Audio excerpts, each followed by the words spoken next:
The Bostonian is Matt Perrault. This is our city. The Book is Dave Sherman. Pay him.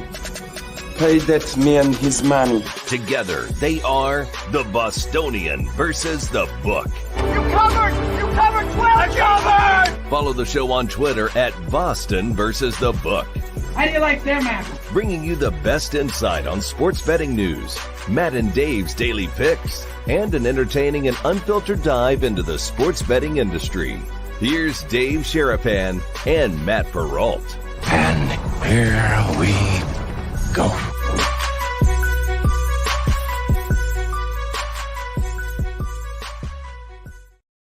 Happy Parade Day, boys and girls. What's up? Welcome into a Roll Call Friday episode of the Bostonian versus the Book. Dave Sherman, Matt Perrault. We got not one, but two guests coming up here during the program today. More on that in just 1 second.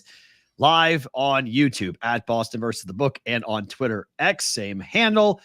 Replayed on Sirius XM, channel 139, and on Sports Grid TV, where you will see Dave and I later tonight. If you're watching on the replay, you already watched us, so it's a little bit of a weird thing, live here, then recorded there.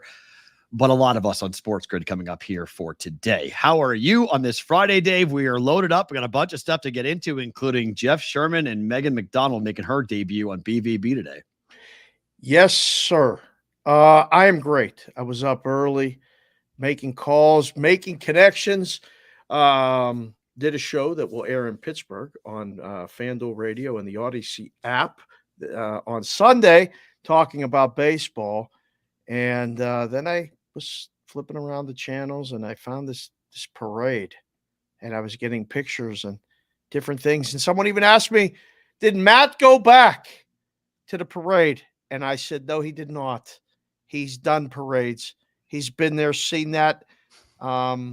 It's another damn day. And our friend CBW up in Syracuse texted the picture of that kid who's just seen all these championships with that post.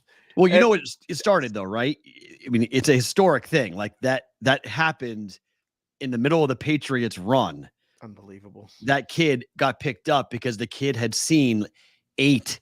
He was 12. He had seen 8 championship parades in 12 years. So he became like this cult figure in New England. Yeah. And now he's seen 13 and he's 26.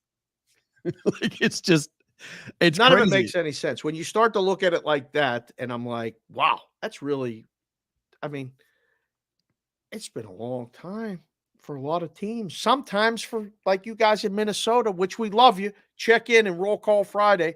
Hit the like button, hit the subscribe button. We'll be there in about 75 minutes from now. We'll ask your 3-digit area code. But as people start to file in, not yet. We're not going to ask any questions yet of you. It's been never. Like Minnesota Vikings, never. Twins once, right? They did it. And Stars, never. T-Wolves, never. Right. Like there's cities and places and things where it's never. And like it's like, it's a parade. Look at this ridiculousness. It's ridiculous. The best part of the parade, though, is Jaylen Brown's T-shirt to me. What does that say for the people? State your source. State your source. Do you know what that's in reference to? Yes. For those of you who do not know, that is in reference to when Stephen A. Smith said publicly that I've been told that people in high-level NBA circles believe that Jaylen Brown is not marketable, that Jaylen Brown is not easy to work with, that people do not enjoy working with Jaylen Brown. So Jaylen Brown has come out and said, state your source. Say who's saying this, because he doesn't believe you. I love this. Like, this is awesome. I am here for the pettiness and go directly at somebody who says something who in real time, people were saying, well, that sounds like, sorry, Will. Well, that sounds like bullshit. That sounds like you're just making that up. Bam! We got that out of the way early, 5 minutes in. That just sounds like it's complete and utter nonsense. Like you're looking down at your phone, you're like, and you go and report that without any real ability to back it up.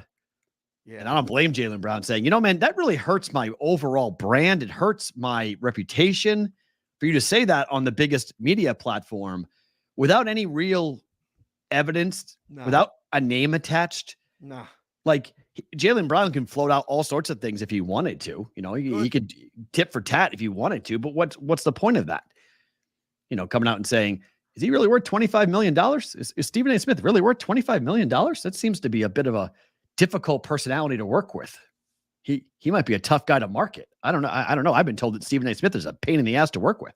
I mean, it's just a dumb thing to say about a 26-year-old athlete who's just now a champion. I love what, you know, and we say stuff on here. We said some crazy stuff yesterday. If you missed the show yesterday, we put out some clips that were just hilarious. It was funny. We got loose. We're probably going to get loose a little bit today. I'm feeling in a championship mood. I wore the Boston stuff for you, albeit it's the Boston City Connect stuff.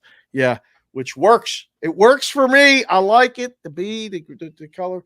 But people who don't get that, I'm sorry. I know people get annoyed by it, but if you know the history behind it, I've made this point to people before. Like, if you think that that's bad, what Dave is wearing, if that's bad, it's the same thing. Like, do you think my tattoo is bad?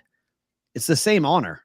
Like that is the Boston Marathon colors. Yeah. To honor the victims of the Boston Marathon bombing. I have a tattoo to honor the victims of the Boston Marathon bombing. And like, I've seen people say like that City Connect is disgusting. Nobody from Boston should wear those colors. And I'm just like, really? wait, what? Like, do you understand why? If you get why, then it would make sense why those colors are on the Red Sox. It makes a lot of sense to me because they have those things now. It makes sense to everybody. But what doesn't make sense is when guys say stuff about guys, especially young guys playing, trying, doing all this, and they could kind of put this vibe out there. And we say stuff like I was going to say, I always say, put it on a t-shirt. Right. Jaylen did. Put it on a t-shirt, wore it to the parade. Everybody seen it. I'm not going to lie. I was looking where I could get one. I'm going to get one. That Juice. Your source. That's his line. Juice. I love it. I want to collaborate. I will buy it tomorrow. Get Juice. You come on. Jaylen, you can come on. I love it all. That's his brand. Commercial during the parade too, where they Tatum. It was Tatum. Oh, that aired right after they won. That was the first commercial break after they won the championship on ESPN. Was that? Don't stop talking. Don't stop questioning. Don't stop now. Don't stop disrespecting me. Now. Yeah. Like don't stop negatively, coming at me negatively because I won. Like, keep it coming. Like, keep doubting me. Keep talking your talk. Like, don't stop. Oh yeah. I told you. I think that there is something about this Celtics team now that they have won a ring. I would really wonder what's going to happen next. I really wonder where that line comes in, where this team says, you know what? We no longer care. We got the ring. You can never take it away from us. We are going for your throat. I love it. I mean, I'm here for it. These guys are just beginning to ascend to the place that they could get to ultimately, which you've called it. The Patriots are not going to be a thing for a while. The Red Sox are in a pretty big rebuild. The Bruins are the team that just can't get over the hump. The Celtics are primed to be the team of Boston, to be the team of New England for the next 5 to 10 years if they play their cards right. Yep. So, this is huge. Genius calling this thing Bostonia versus the book, because it's Boston versus everybody. I mean, right now it is. Like, we got Linehan, who just has that beautiful head of hair in Philadelphia, and he's tweeting like, it's really annoying to see a parade in Boston. Like, I love a parade. I don't know about you. It's been tough for. Do you guys like parades? You guys and girls are in here. Do you like parades? Just type it yes or no. Like, I like parades. Look at that. How can you not like that? How can you not? I mean, I'm glad I'm not there. Like, I like parades. 1 million people. 1 million people is what they were projecting, and it's just. I tweeted this, but I don't mean to be mean to my brother in the media, but my God, listening to news reporters do sports is harsh. Don't do it. It's really hard. It's really hard to hear them talk. They're just like, it's like, you can just tell that you've been talking about this team for like a week. What are we doing? There are some sports reporters that are on there that knew what they're talking about, and some very respected sports reporters, but yes. Yikes. Death, taxes, and Boston parades. Yep. Yep. Did Whitrock move to Boston? I thought he was an Iowa guy. Like, what are you this cheerleader like this for? Like, it's enough, Whitrock. Thank you for being. Oh, yeah. No, I agree. I want the FEA shirt. I think Brady missed a big opportunity there. If I was Brady, I would have done a ton of those t-shirts. Yeah. I would have put those out like crazy. I would have worn them. But the best shirt other than the Jaylen Brown shirt, did you see what Al Horford wore today on the Duck Boats? The drunk Brady shirt. Oh, you were a picture of Brady, Brady doing the T-Rex arms when he was coming off the boat in Tampa. Oh, no, he did not. That's great. I love it. Oh, it's I great. love it. Look, it's an excuse for all you massholes to really pound your chest and stand Hell on yeah. the top and say, hey, we're here. We won again. You're not us. We are us. Yeah. All this other stuff. Boston is the balls. Celtics are the balls. Celtics are the balls, and there's no other reason why. Yeah, it's true. No, it's the guy at the bar. You've seen that clip, haven't you? Of course. The guy with the floppy hair. Looks like he's from the South. I'm like, that guy's not from Boston. Where's that guy from? Yeah. Yeah, I agree, Steve Anderson. The name your source is still the best. That shirt is just tremendous to go and troll somebody like that. It's perfect. Yeah. By the way, wait, Eamon Hauser August was beat up Hauser 6-1. threw up. Hauser threw up. My money guy, Money Sam, Money Maker Sam. I made more money on that guy than any Celtic in the finals. He was getting sick. I gotta buy that guy drinks. First time, if I ever meet Sam Hauser, I'm gonna be like, in the 2024 series, your over 1.5 prop was completely mispriced the entire time.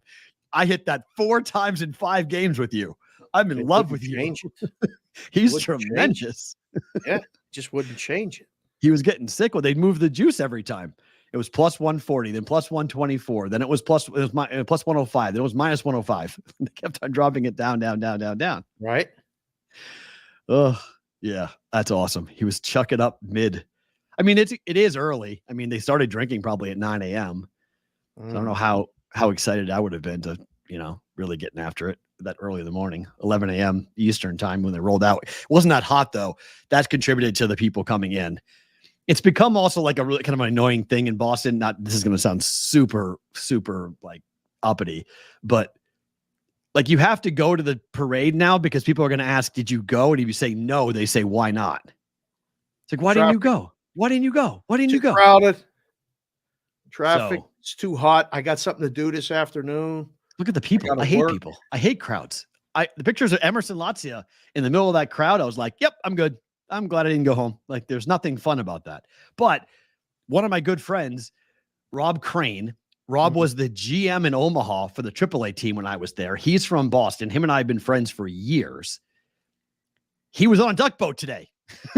I forgot that he was probably going to get, I knew he worked in the front office. I didn't know he was going to be on a duck boat. So I sent him a text and said, what are you doing? I know it's probably nuts for you right now, but if you have 5 minutes, jump on the show. So I don't know what condition he is in, if he's even, can even talk, but if we may get a third guest in here, depending upon how things go, he may jump on late if he gets my text message and says, here's the link, just jump on and tell us what it was like to be on a duck boat today, going through the city of Boston with people lined up. Been on a duck boat? Yeah. Never been on a parade duck boat, but I'm on a duck boat. Yeah. They're fun. No, they're not. They're uncomfortable. They're just not fun. We went on them in San Diego. We went on them in Pittsburgh. It was great. With the kids. They're military vehicles. Drive around and then boom into the water. They're not comfortable. They're just, you can have them. Like Boston, there's some whole history why Boston uses the duck boats, because the Boston duck boat was like the first fun if you aren't from here. Fine, Jeff, I'll give you that. Yes, duck boats are fun if you're not from Boston. Amen to that. You do it and you live there. If you're a tourist, like going to the strip. It's not fun. How do you say tourist? Do you say tourist or tourist? How do you say that word? Tourist. So I say tourist, and tourist. Madeline gets really pissed off. Tourist? Yeah, I say tourist. Is it tourist? She's like, what? A what?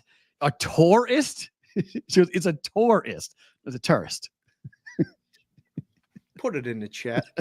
How do you guys say it? Tourist? Like tourist everyone else? Or like tourist? Matt? Tourist. A tourist. A tourist? It doesn't even, it's not even comfortable. It's like tourism or a tourist. It's not tourist. It's a tourist. It's a tourist. So yeah, but duck boats duck boats are just, you can have duck boats. No thanks. I'll leave them. I'll leave them. So we got a lot of good things coming up too. Jeff Sherman's checking in, getting his stuff set up. So we're going to bring him on here. Golf odds in just 1 second from the Superbook to get into. All right. So are we really talking about the first thing we're going to have to address with Jeff is this car jitsu and tractor pulls and pull-offs. That's what we're doing. Well, what's it like? I mean, I want to ask him about, how the NBA was for the books and all that other stuff. We'll get to all that. But the first question out of the gate for Jeff will be, like, you've made odds on a lot of things. And how do you make odds? How do you make goddamn odds on car jitsu? Sherman's in the big box. Hi, Jeff. Great to see you. What's going on, guys? Jeff, did you hear anything that I said? Car jitsu, tractor pulls. What the hell is going on in this business, Jeff? That I don't know. That when that came across my desk about the car jitsu, and keep in mind here, this is a jurisdiction that we can't even take live golf in right now with U.S. Open champion Bryson DeChambeau, if you want to bet on him. So I had to look up the car jitsu aspect, and when I saw some competitors get in a car and have to buckle up before they fight. Yes. Did they get in? We make numbers like money lines head to head, or like over unders, or what the hell are you do? Like, seriously, like, they want you to actually do this? They approved it, but we're not going to be one that's going to be involved with this at the Superbook. Okay. Are you going to be booking tractor pulls? Is that possible? Not something we're looking at engaging in right now. So perhaps down the road, but now we're trying to look at a conventional type thing that people are looking for with interest. Like I mentioned, the NBA, like NBA, great. Live golf. Let's get some live golf going. Right? Yeah. How was the NBA? The show's called Bostonian versus the book, and Matt's in his fields, and everybody else with his Celtics and championship, and it was a pretty good run for the books, at least the finals, wasn't it? Yeah. First of all, Matt's wearing too much green for me. It's absurd. It's absurd. Parade day. Me being a Laker fan, that's get to that in a second. Oh gosh, get to that in a second. Uh-oh. Hold on. But for the Celtics were good for us. In the futures, they were the team that we were in best position on. We had liability on the Mavericks, a few other teams too, but Boston all year was good because they had a wide separation in their power rating between them and anyone that took the number 2 spot. So they were a solid position for us. And in the games themselves, a lot of Maverick support. So it ended up being a solid win for the book. Jeff, why do you think bettors just didn't either appreciate or believe that Boston was the best team? Because the numbers stated so, you guys with power ratings stated so, but the gambling did not represent that. Everybody, even all the way to the finals, it felt like everybody was still on the Mavericks. I think it's just because of the path that Boston had, that each way through that they were playing a team that was missing one of their top players and at times struggling. So I think there was just some doubt, and you saw it in the regular season how much better Boston was. But when it got to the playoffs, a little bit of doubt, I think, crept in, and susceptibility in the players' support system. So, like I said, good for us. All the way, we didn't waver on that. And now going into next year, they're the 3-1 favorites again, bringing back just about their entire cast. And we'll see some maneuverability among the teams behind them. But it's health being there, it's going to be tough to overcome them. What may or may not be tough to overcome is your Lakers now have JJ Redick as the coach. And I know you really liked the Lakers for a lot of years. And wow, I mean, were you excited when they got JJ Redick to be the coach? And did you move the number? Did you move the number up instead of down when he got the official notice? Hard to get excited for it. You have an unproven commodity. It's not like there was a lot of availability out there for, top of the line coaches. Obviously they try to go after Hurley, but I think there's more to that because they could have offered him more if they truly wanted him. Right. Really lowballed him. So I think that was a playing around a lot on both sides of that one. This seems like just it's more of LeBron. What do you want in his final years to get him to re-sign there and play it out? it's not the coaching aspect. It's going to be interesting to see what they do in the offseason here, because they have 3 tradable first-round picks. They have some young tradable assets, D'Angelo Russell with his opting in or not. So it's going to be on the player personnel side to see that they just don't bring back what they had, because that wasn't successful, and the coach isn't going to change that no matter who it is. Right. So we'll have to see what they can do with those tradable picks now to bring in some help to evaluate if their odds do go down.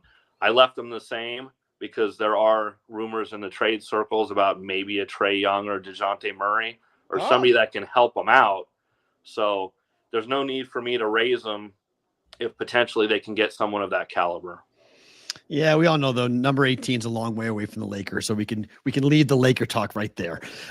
Wait a second, we got an in-season banner. No, well, you can hang all those. Go right ahead. Yeah, hang that banner. That's the next thing. That's the only thing you're hanging next year. That does not count. And to them, it did. To true Laker fans, it doesn't count. And during the season, it didn't count. And I don't want to hear I saw that on Twitter saying 18-18. No, it's not. No. No, it's not. Sorry. It is not. I played soccer my entire life. I could have played it in college. I didn't want to. I wanted to go into broadcasting, but I love the sport. I get the sport. I do not bet the sport. Is Copa America going to be a big thing? Like what's the outlook for a tournament here in America that obviously has a huge international push? People coming to the country to watch this tournament. USA plays Bolivia over the weekend. Is there going to be a handle for this tournament? There will be on certain matches. When you get Argentina, Brazil, names like that involved playing in the States against US and Mexico, we'll write money on those. But when you get down the list in Jamaica and things like that, Costa Rica, those won't command much interest. Even if they're, if that match is played here in Las Vegas, we'll see an uptick on it. But other than that, it's when the heavyweights end up playing in it. Now, this won't carry any water to the Euro 2024. That'll far outright what we're doing on Copa America, even though it's played in our backyard. So, the public likes to get behind the teams that they've been along with. It's almost like, when you're talking the NFL and people have that history with the teams that they like to support, you're not going to see it in the UFL. There's nothing there. And that's the difference between, the heavyweights that are playing and non-heavyweights in these tournaments. We're looking at basically the end of basketball season just now. Hockey is ending, and the what I like to call the warm, hot abyss of summer in the book and baseball. But before we get there, hockey, I know you're Vegas Golden Knights supporter. I've sat with you right by the area at the games, and your wife and your daughter and all that other stuff. Who's winning tonight in the Stanley Cup? Do you have any strong opinion? Does the book need a certain side? Because Florida's been the favorite for months. Edmonton wasn't, and then they were, and McDavid's going to win the Conn Smythe, but they may not win tonight. Yeah, it's a lot of momentum on the Edmonton side, and we're seeing the public play that, but we've taken sharp money on Florida, and we're using a 10-cent line here, which we've done throughout the finals. Love it. And we're at -112 on Edmonton, +102 on Florida, but it's been sharp support on the Florida side. So, it could go either way on this, and I expect if Edmonton were to win this Game 7, you're going to see a similar line in Florida. Because of coming off 3 straight wins, there's going to be a lot of Edmonton support on that side. So you're not going to see anything like you saw last game where it touched $1.50. Hell no. It would be a short line, but I think either game can go either way, and not something I'm looking to get involved in. But we've taken, like I said, sharp money on Florida and public money on Edmonton tonight. The Brigade's liking the 10-cent line there, Jeff. We learned this with the NBA Finals MVP that 11 people voted on this to give Jaylen Brown the MVP. Over Jason Tatum was a 7-4 vote. But when I told Dave that 11 people voted on this award, he kind of went like, wait, what? How do you feel about those awards as a whole? And is the Conn Smythe over, win or lose? Is it Connor McDavid? It feels to be at this point, especially the Bob let it get away from him in the 8-1 game and brought everyone back into play. So it feels like the Conn Smythe is going to go to McDavid. And, love the awards betting. The one thing is, we just take low limits on it to control our liability since it's something that's voted on. And, we can't handicap that in the field of play. You're basically handicapping voters' emotions at that point. So, we take a lot lower limits. some of the major awards like NBA MVP, NFL MVP will take more on. But when you get down to the subsets of them and you're talking about like a finals MVP, that's we just take enough so we just don't get too much liability on anybody. That's the whole key to all of that. That's great. NFL. And I know it's early, but you guys put out lines for every game. You have the whole packet. I have multiple copies of it. I'm handing them out everywhere I go, Jeff, just so you know. Tell Murray too. Tell Jay. I'm trying to get it out there, bring people down, all that other stuff. What was one of the harder numbers, whether it was season wins, to win a division, to win the conference, something that like you was a big dispute or this good discussion back and forth where you went, nah, the Vikings are going to be better than they should be. Or, yes, Detroit is that good. They're going to win. Anything you could think of off the top of your head that was one of those ones that people might be surprised to hear about. Well, there are a couple. And in the season win market, just what you mentioned, the Vikings was one that was more difficult with J.J. McCarthy and dealing with him. And, there were some places that were up with theirs already when we got ours up. And we saw 7s out there, and we thought that was too high, meaning getting to 8. So we went with 6.5 and commanded a lot of over money. But we had a lot of discussion regarding Minnesota and back and forth, and ultimately landed on 6.5. And in the games for the entire season list, the toughest one was New England. And we've seen the Sharps fade the Patriots in just about every line that we've put up so far. Thank you. Yeah, and that's been the one that we landed on, that we didn't have agreement with everybody else out there, that we've had to move more aggressively, and it's been an anti-New England stance in all the games for the season. You can come on the show anytime you're available, sir. Anytime. So your line's at what, 4.5? We're at 5 under on the season win total. We opened 5 flat. We're 5 under 20. We've seen 4.5. We've seen 5.5. But not so much on that. A little bit of play under the 5. But like I said, it's been the games throughout the season that we've seen anti-New England support go up for. Fair. There are some bad spots for the Patriots. There's a lot of question marks, Pete. Yeah. I've been telling you. There's they're winning 5 games. They're over 4.5. Bet over 4.5. They're winning 5 games. It's when do they win those 5 games? I get what Jeff's saying. There are some bad spots where I would fade the Patriots too. If the lines are a little bit short, say under a touchdown, you can come in and fade the Patriots because they're going to have stinkers. I mean, Drake May, if he plays, is going to have a rookie. He's going to be a rookie. He's going to play poorly, and they're going to struggle. This whole year is going to be a struggle, but I do think they win 5 games. Back to an MVP question, Jeff. Can Ohtani win the MVP? He's not pitching. He's not playing in the field. He's just hitting. Can he win the NL MVP, especially with Betts getting hurt and missing at least 6 weeks? Well, that's the big key to the cog right there, is the Betts injury. And we had Betts an overwhelming favorite before this happened. And now it's brought Ohtani back into the mix here. And I believe Randy, that does our baseball, I think he has him the favorite for this stuff. So, much respect to him. Yep. Yeah. So it's from that standpoint and the respect that Randy shows for it, he definitely can. Last one for me, sir. How was Father's Day? I know, you share the girl's dad thing with both Matt and I, and she's getting older, and I love the pictures that I see and that you share. But explain what it's like for Father's Day in the summer as these kids get older, and you're sitting there trying to figure out, what razor blade is firing on this golf matchup and all this other stuff. Isn't it great just to kind of just chill out with the kid?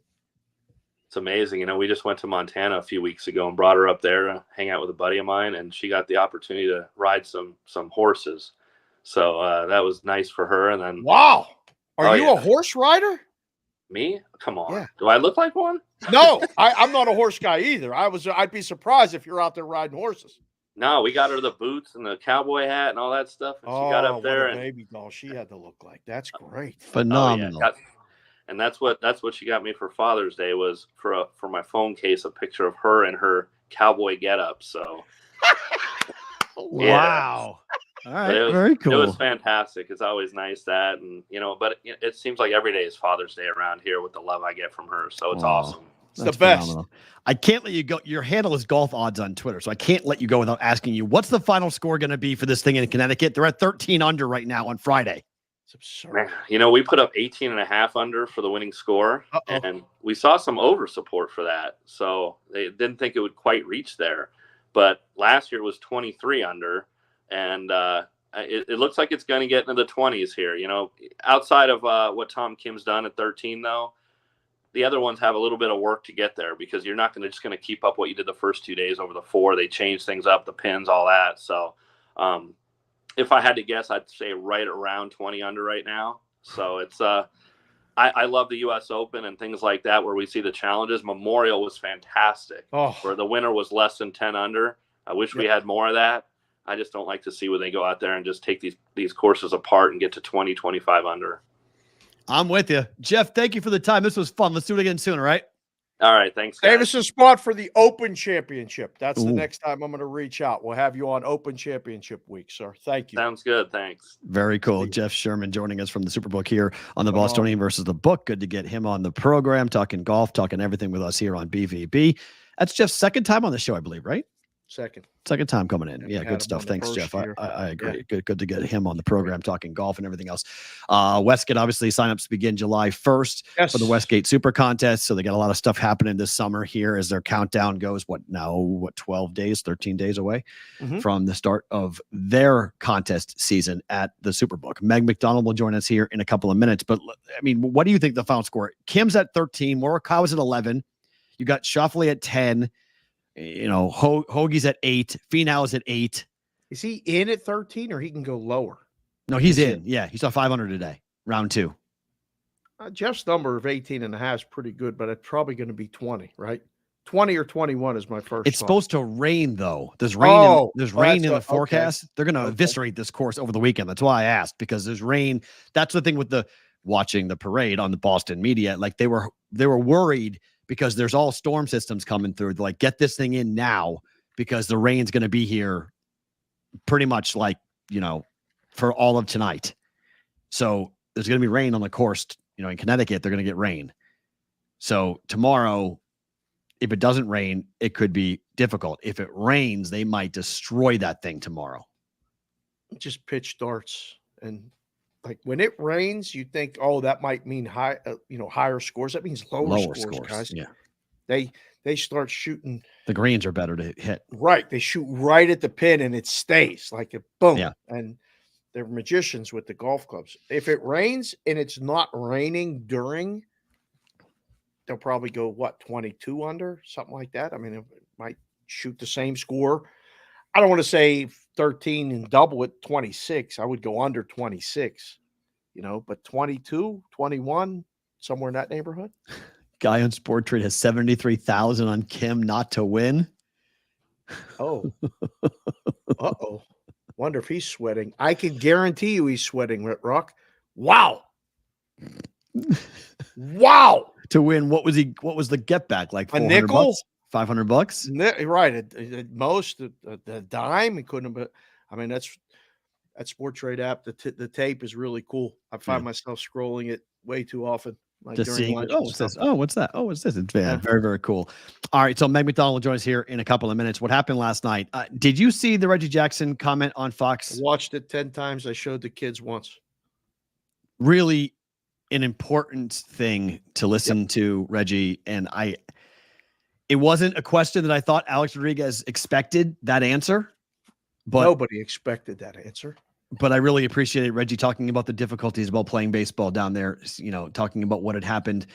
The 16th Street, I think that's right, Baptist Church bombing in Birmingham happened the year before Reggie Jackson got there to play minor league baseball. And that's 4 little girls that were killed by the Klan, and the guys did not face trial for it. You saw the emotion when he was talking and what all that brought out. And he said, so honestly and refreshingly, I wouldn't wish that upon anybody, and I wouldn't do it again. That was hard. And he told the stories and not being able to go in hotels and not being able to go to places to eat and how he had his teammates help him. That was real. Yeah, it was nice to see. People were saying, and how many other African Americans that went through life in Alabama didn't have players and coaches that could stand up for them. Right. And do that. And like Reggie was lucky. He had people that had power. that could stand up for him and say, look, either we're all eating here or none of us are eating here. Right. Or either he's staying here or none of us are staying here. And I know my friends in Alabama, if they were off the microphone, would say that they have tried very hard to, you're never going to erase the past. You're never going to be forgiven for the past, but trying to get away from that. And this brings it all back and makes it very difficult for the younger generation who had nothing to do with what happened in the 60s and 70s in Alabama and how they have tried very hard to eradicate racism. But we always have to be reminded that there are people still alive who went through all of this, and it wasn't that long ago. It wasn't that long ago. That's the crazy thing about it. I think it's so important. And this was like what I was learning as a young kid, hearing like Holocaust stories and reading about it or listening to it being taught in school was a different story that people that lived it were telling. And it's important for guys like Reggie to talk about that because you need it both sides of the story. You need it from all different perspectives, and especially people that lived it. I found it fascinating. And it's like when I showed it to the kids, they're like, was it really like that? You know, they're 20 and 19. They couldn't even it's what? You know, it was, no, it was really like that. So I thought it was powerful with what he said. The black and white ending was pretty cool. I'll give you that. The graphic thing, that's cool. It was really fun. They did a great job with the whole thing. They did. I thought, they put $5 million into the renovation of that field. Yep. It looked great on TV. There were 8,300 people there? Yep. The game went over the total. Yep. I mean, early. The odds makers and said it was light. It was when I got the dimensions sent to me from MLB, I was like, wait, it's 320 down the line. And the gap is only 370, and right field is really short comparative even to, left center and all this. Like the game's going over. I'd have made it 10. So when I saw 9, I was like, all right, we'll play over. Mm-hmm. You make a great point about having to talk about it to teach not to keep it. It's not a memory you want to keep it, but keep the history alive. So there's no real questions and worries about what happened. And like we've seen people who are deniers of things that happened in history all the time to say that didn't happen. And like to hear Reggie talk about that last night on the broadcast, it's like, wow, that really does. It shows somebody who is able to articulate the anger, the pain that he suffered when he went through just to play baseball. Right. Like just to play a game. And it's, I've told the story before, but when I worked in Alabama, I had my sales manager at the time. The guy's died since, so I'm not saying I can talk negatively about him. He's gone, but he set me up to go to a car dealership in Coleman, Alabama, knowing that the guy who I was talking to was a Klan member. And the guy handed me his business card, and I got his business card, and he looked to the bottom of the business card, and he asked me, he goes, "You know what that symbol is on the bottom of my card, kid?" And I was like, "No." It's like, "That's the KKK, son. You know what that is?" And my blood boils to this day with it. Like I was in a business meeting trying to get this guy to advertise on our station, and my sales manager set me up. Wow. To have that moment, and he was laughing his ass off. I looked over to him, and he thought it was the funniest thing in the world. Wow. That this 21-year-old kid from Boston was being exposed to a KKK member in Coleman, Alabama, and I couldn't go anywhere, and I couldn't say anything. Huh. I say the wrong thing, I'm fired. Right. That's a client. That's someone's going to sponsor the show. That someone's going to sponsor the radio station. This is my boss who's next to me, setting me up to have this happen. I remember just looking at the card and just going like, didn't say anything. I was proud of myself. I kept myself together. I walked out, and when the guy died, I was like, oh, well, like I hated the guy for forever after that. Yeah. That's a tough one to say. Hey, you want to go have lunch now? Yeah. Right. Like right. That one goes here. Oh yeah. That one goes here.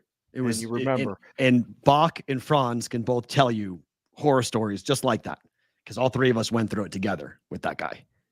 Wow. He was like, there's bad humans, and then there's that guy.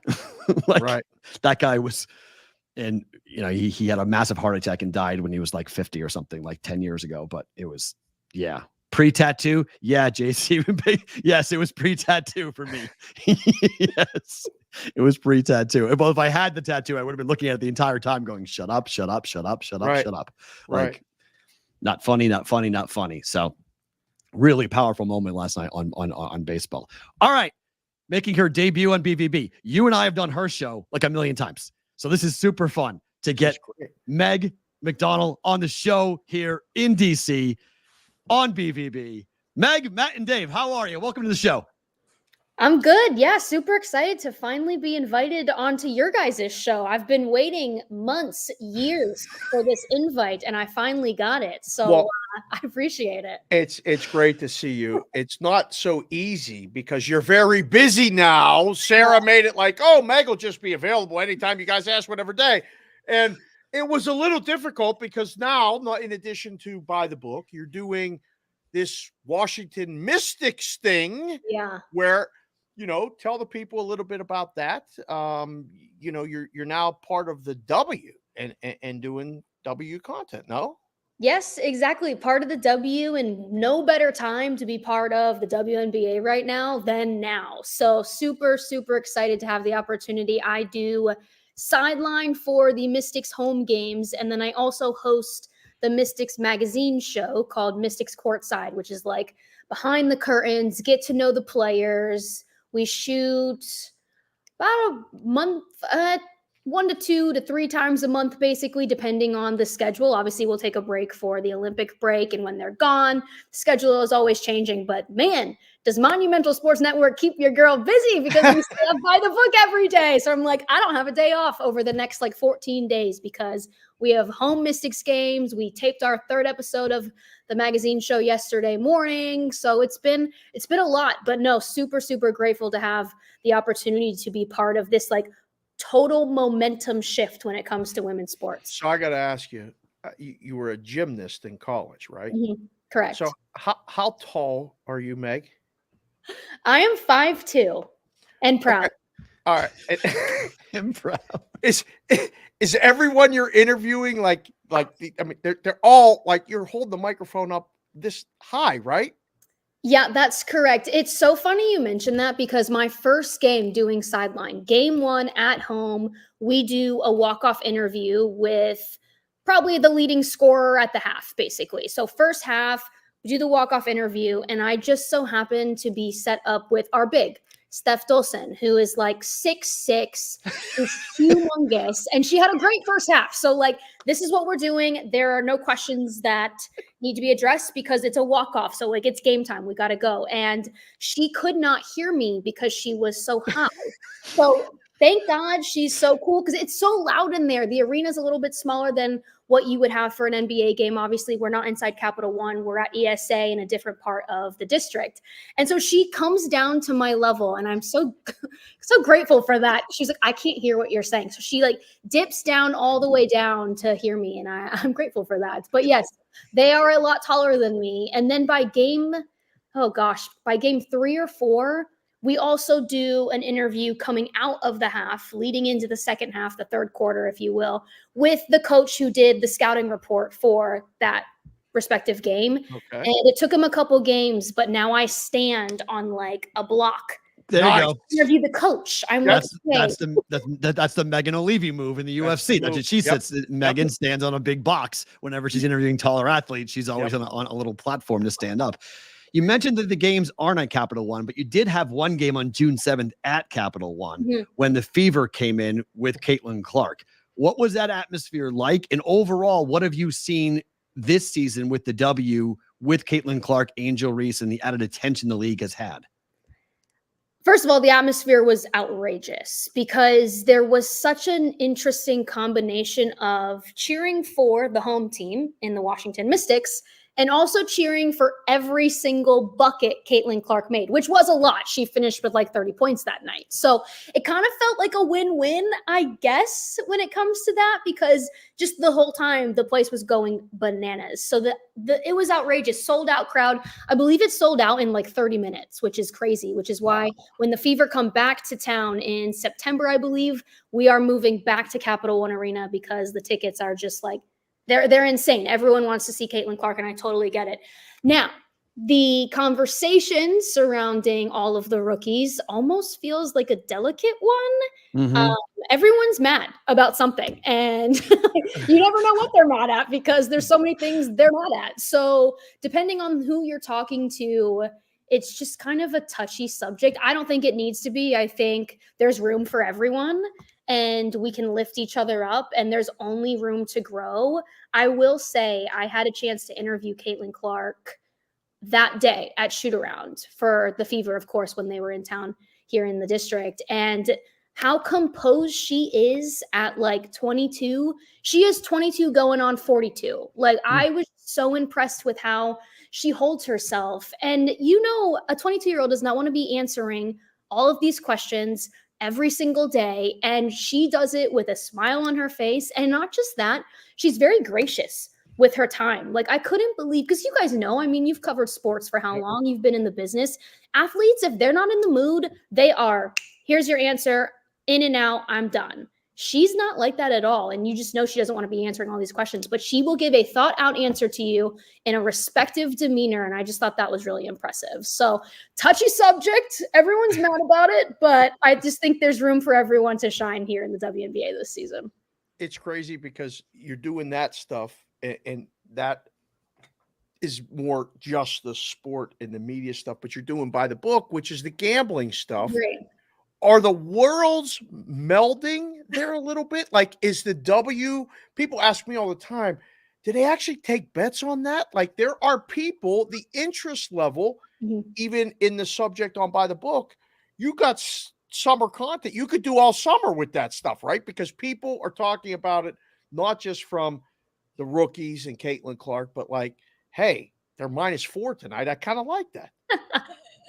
Yeah, I will say I think the WNBA still has softer lines than, the male sports, the NBA, the NHL. I mean, less the NHL, but you know what I mean? NFL, college football, that kind of thing, that you can really find where you're going to bet and pick your spots. And I think the lines are still softer, despite the fact that it is certainly growing with viewership and attention, and people want to watch these games. Now, it is a little unique in this sense because I'm at practices and I'm at shoot-arounds. I cannot bet the WNBA. I can't really talk about lines here on By the Book. We can have a guest come on and go to their little heart desires, but it can't come from me because, I'm at practice. I know who's hurt. I know who's not playing. I know who's sick. So I can't touch it, but I'm just glad that everyone else can and everyone's excited about it. But it definitely is an interesting place to be in right now because, we have our pearls of the day, like my favorite bet of the day,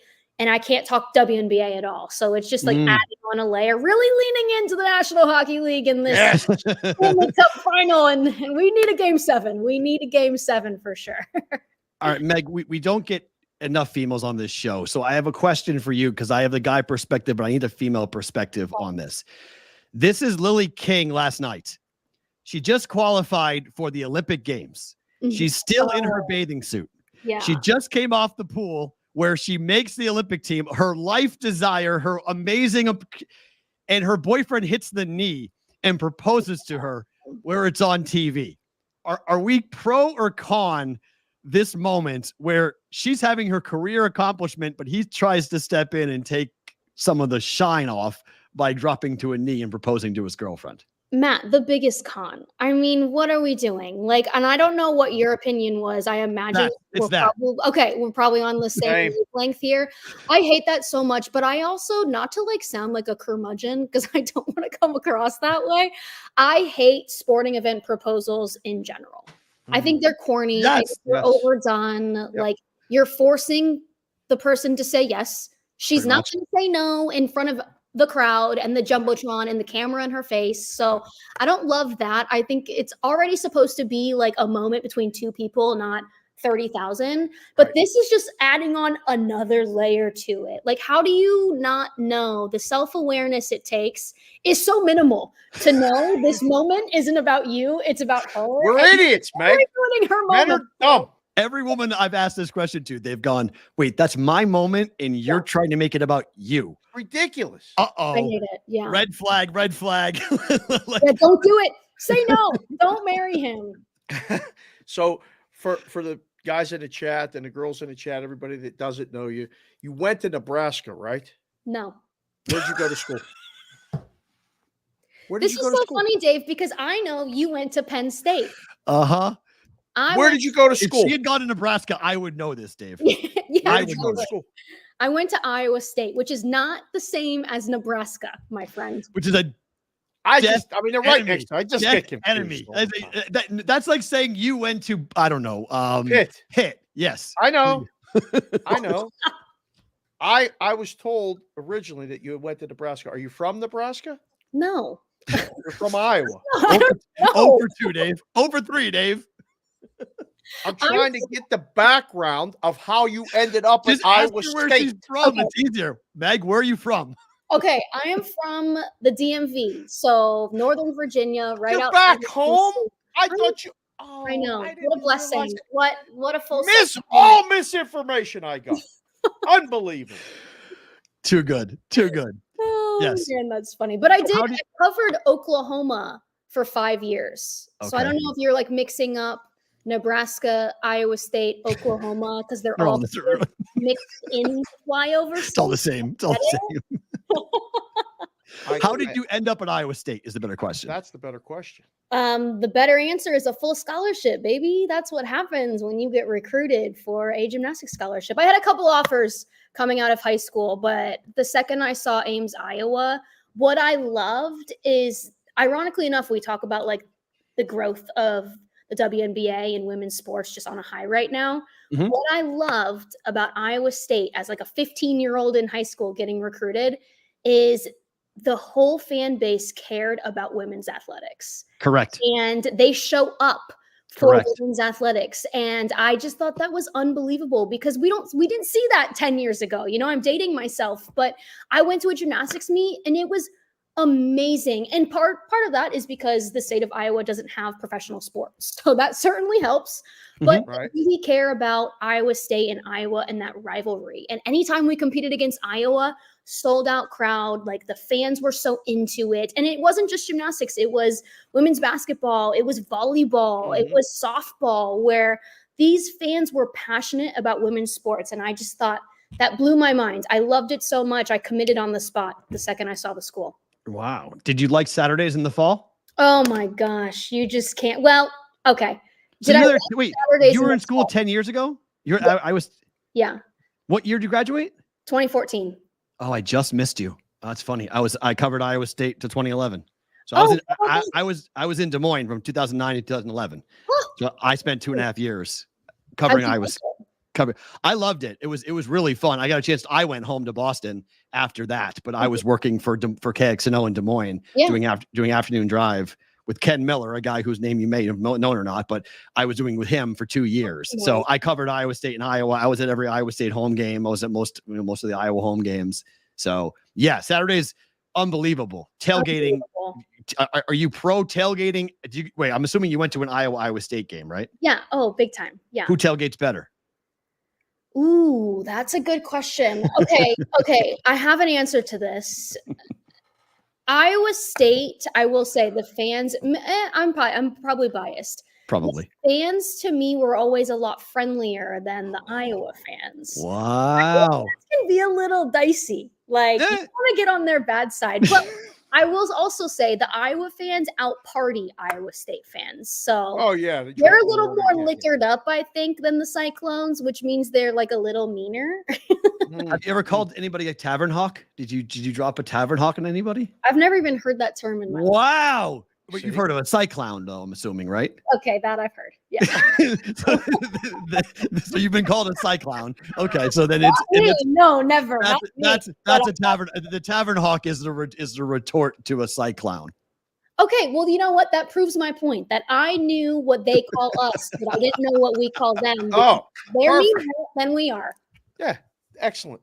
How's your golf game right now? I haven't seen any golf videos. I mean, you were out working on the golf game before, and I know you're very busy now. So is the golf game suffering? The golf game, I don't even know if the golf game is suffering or not because I don't have days off anymore, Dave. I can't get out to the course because I'm working every day. So no, by the book, we actually go on a summer hiatus after next Friday. And as much as I love it here, as you can see, our new studios, It's gorgeous. Great. amazing, super grateful for it. Your girl needs a day off, and we're hitting the links immediately. So we'll see. I mean, sometimes I was getting into bad habits. I mean, people don't care about this, obviously, but my driver was not good to me, and the irons weren't great either last summer. We got there because I changed my grip, but we're still working on it. I have not been on a golf course since September. Oh, wow. Yeah. Better. Oh, wow. Better All right, well, court. last one for me. Let me just jump in here real quick, Matt. If we come to the district or the area, I'm working with Sarah. Can we do the show from the studio there? Do you think we could maybe make arrangements or something? Why? Kind of sit in there, maybe, or do something. We go come and do a BVB. Have you come on? See it come on. Why can't we go to a bar? Maybe. I got bars in Old Town Alexandria we can go to. I lived there for 3 months. I Okay. got bars in Old Town. Oh, Old Town is the best. Is it? That's awesome. You Yes. cannot beat Old Town Alexandria. Really? Okay. Yes. I All right. live Maybe there. we'll go there. We'll have you on the show. But like, is there excitement for the Nationals? Because like they're playing better than anticipated. They would actually be in the playoffs. I mean, Baltimore's the second best team or the best team in the American League. And that's, that corridor. But I want to go to Camden Yards, but also I've never been to Nationals ballpark. Is there anyone talking about baseball there? Like, or no? You're all about the basketball and you're checked out. You could say it. It's fine. I'm not a big baseball person to begin with, but I will say I've been to an O's game and a Nats game this year. Oh.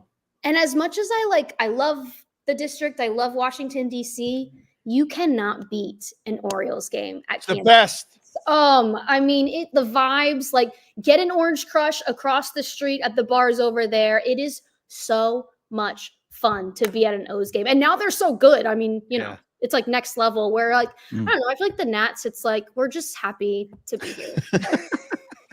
The expectations are not high. So if we get a win, fantastic. Like, cool. But the O's games, like the expectations are high and they're getting there. And just like Camden Yards, such a beautiful ballpark. Gorgeous. Yeah. Meg, tell the brigade when your show is, where can they watch it? How can they follow you? Okay, so we are on By the Book every single weekday, Monday through Friday at 5:30 p.m. to 6 p.m. It's a short show. It's only 30 minutes, so we get in and out. But of course, my guy Sia Najad, my co-host, who's not there. I don't know why I pointed right there. I was going to say hi, Sia. Yeah, he's not here, but he is fantastic. You can follow me at Moneyline Meg on Instagram, on Twitter. Although I don't have a TikTok because I'm not. It's enough. That's enough. That's enough. That's enough. Meg, thank you for the time. We look forward to doing your show once again this summer when you guys come back off hiatus. Thank you for doing this. Really appreciate it. Amazing. Thanks, Meg. Meg McDonald joining us here on the Bostonian versus the Book. Great to get her on for the first time. That was fun to get her on BVB for the first Well, she's time. working a lot, man. When you get involved in the sideline stuff, you did it. Yep. With the I did play-by-play, I did sideline, pre-post, and all of it. Yep. It's a lot.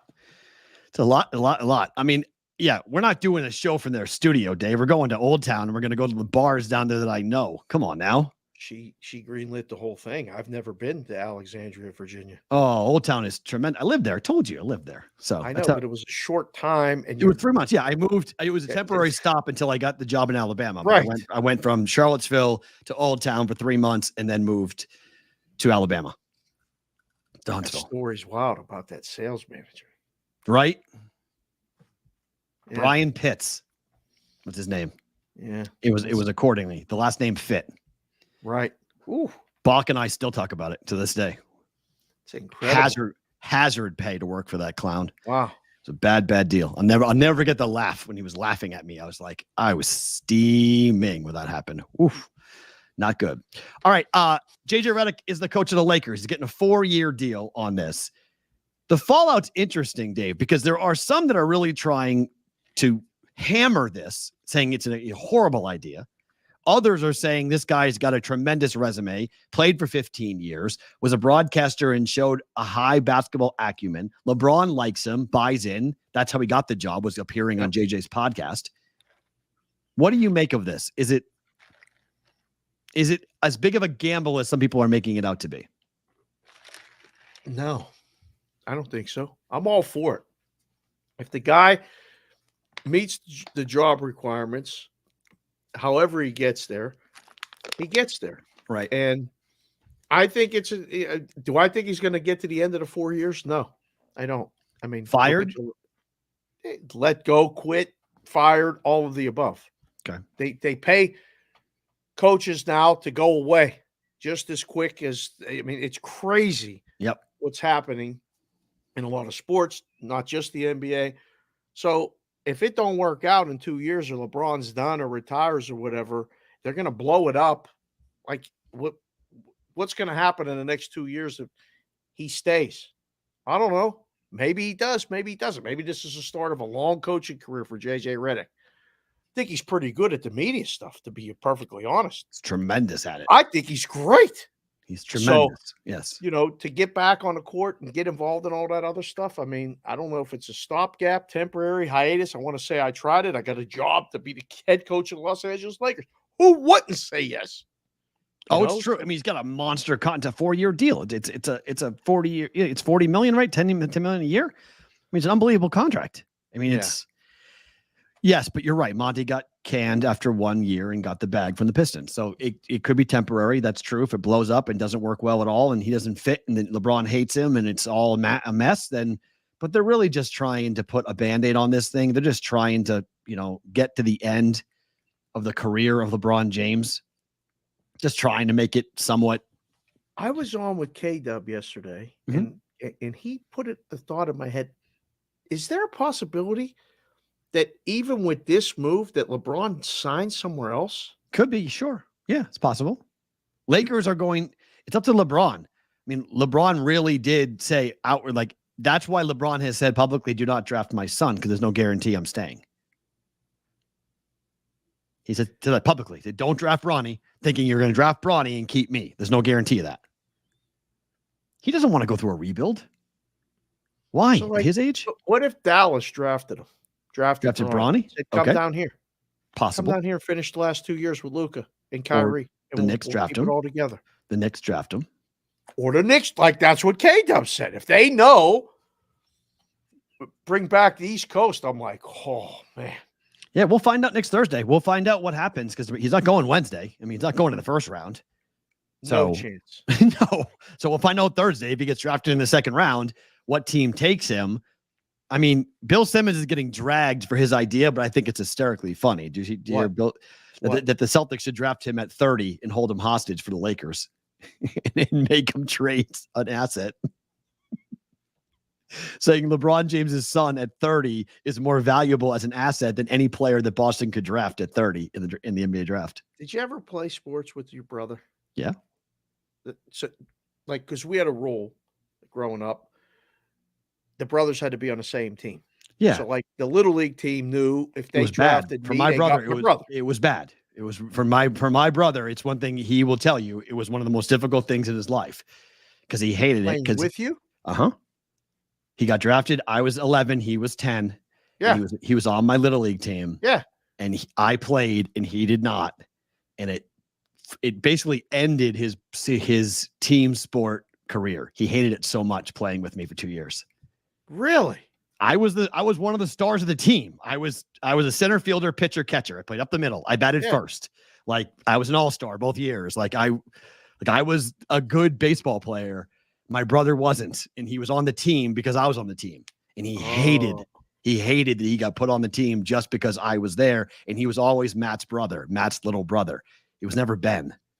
It was he's like, oh, you're Peralt's little brother. You're Peralt's. That was like his name, and he did not like that one bit.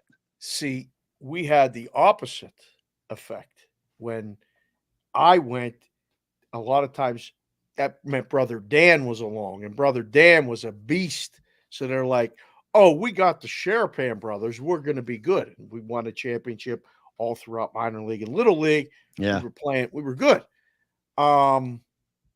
It feels like that. They're like, oh yeah. No, you're trying to put it in the league because who your dad is. Absolutely. He's going to get so weird. It's professional sports. It's not the little league in Braintree or in Amesbury. And if you draft him in the first Andover, but if you draft him in the, if you dropped him in the first round, right?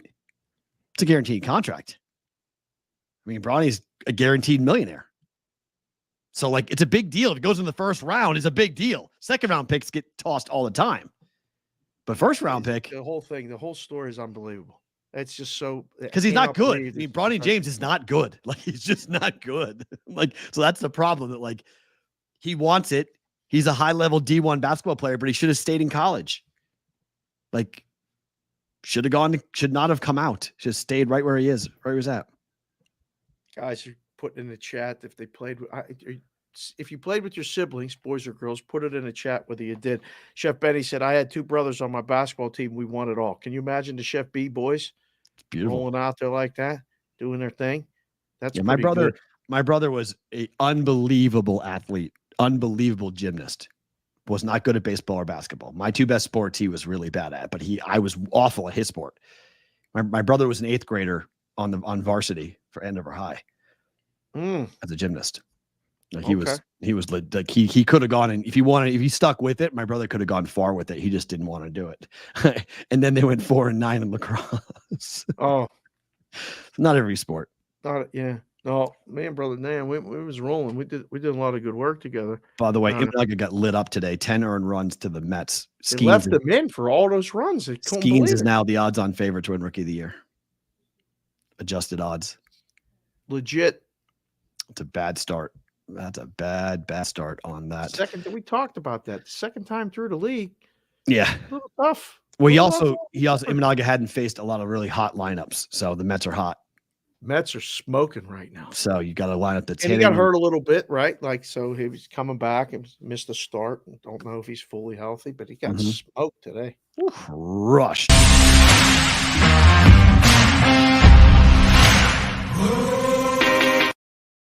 Crushed everybody with that one. That was good. So here's what we're doing, guys. We're going to do the Brigade Proxy NFL story of the day. Then we'll talk about Game 6 tonight, and then it's Roll Call Friday. Okay? So about 5-10 minutes from now, we'll start in on Roll Call Friday. So just get ready, get your area codes ready, get your tweets ready, everything else. So just to practice, put your city where you're at right now watching it. We got some guys at the beach. We got some guys. Mikey Awesome, one of the wrenches, said he's going to miss the beginning, but he was driving or something right in Virginia. Ooh. Somebody checked in that say they were in Florida. Oh, here we go. I know we got people in Florida today watching. So right, we do. I know that. Georgia is on the list. Willie Wright, our guy who keeps checking in with us and cutting clips, that William Wright, he's in there. You're about to go play with her again. That's Kelsey Sherapan, the middle consig, who's reunited with her siblings. Middle consig. It's doubles and bombs, bro. Ain't nobody. You were the pickup. They drafted your sister to draft you. That's why they knew they were getting a catcher. It's hard work being a catcher. Thanks for watching the show, Kels. It's pretty exciting.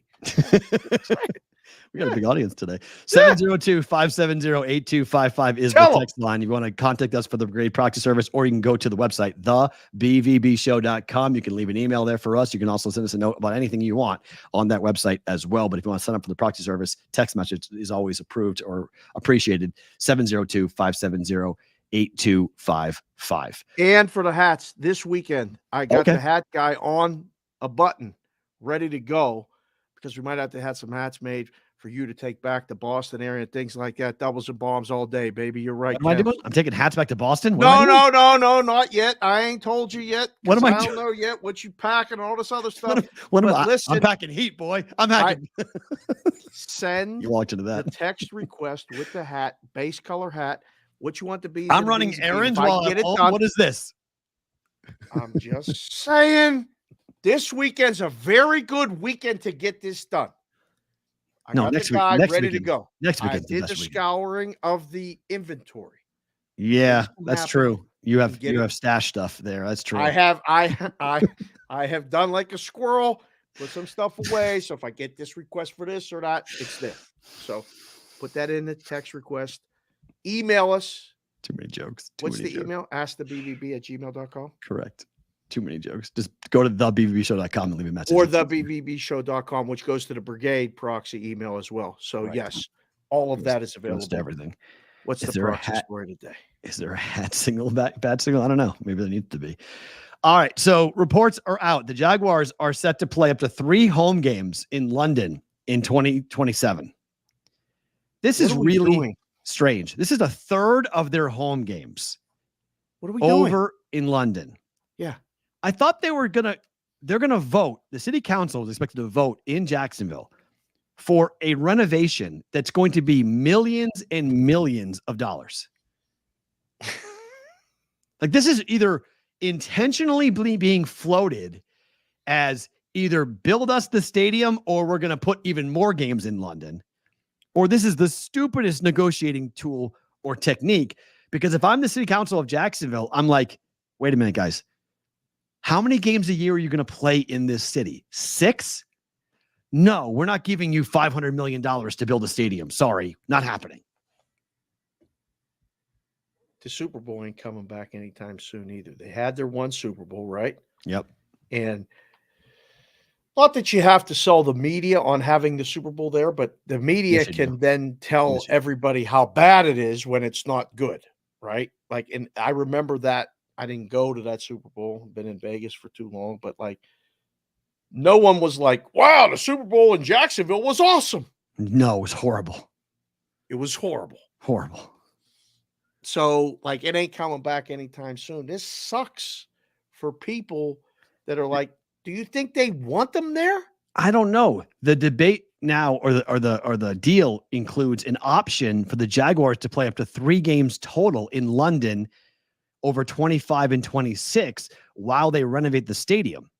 So, like, remember, they were going to have to go play at Daytona. They were going to go play at the Speedway while they did the renovations. So now they're saying, okay, we're going to figure out what happens. Is this breaking news, Jimmy Jack, that they just agreed to it today, right now? Or is that just you're speculating that? Because that was the agreement is the question. They're voting on it this week. Wow. Whether or not they're going to authorize that much money. But where's the team play while they're building the stadium is a big question. But the more games you give to London, the more likely it is the Jaguars wind up in London and, like, don't come back. Like, they want to put a team over there. We know this. But you can't put one team over there, can you? No. Like, you have to put a division from or Boston over there. From Boston to London is the same flight from Boston to LA. It's the same distance. Okay, they don't ask them to go there 6 times a year, like every team. The flight. The problem is if the team from London has to travel 6 hours every time they go, it's at least 6 hours. Right. Sometimes it's 8 hours. Sometimes it's 10 hours to fly when they're on the road.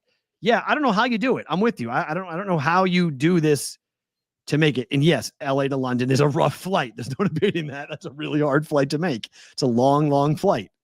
But, like, the team would have such a travel disadvantage if there was one team.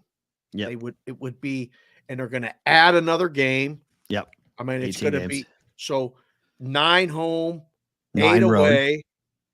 Right now, they would go 9 and 9 or whatever. That's the 9 cross country flights. The first, I mean, every flight, the closest would be from London to Boston. So that's a minimum 6 hours. You got to leave the day early. All the travel plans change. Because my gut tells me put the team in Jacksonville for if you weren't going to do this. That's a whole different story. But the question I've got is, if they play these 3 games in London, my gut tells me that they're in succession. It's 1, 2, 3. They play a 3-game homestand and then go back. Like, I don't think they would go back and forth. You know what I mean?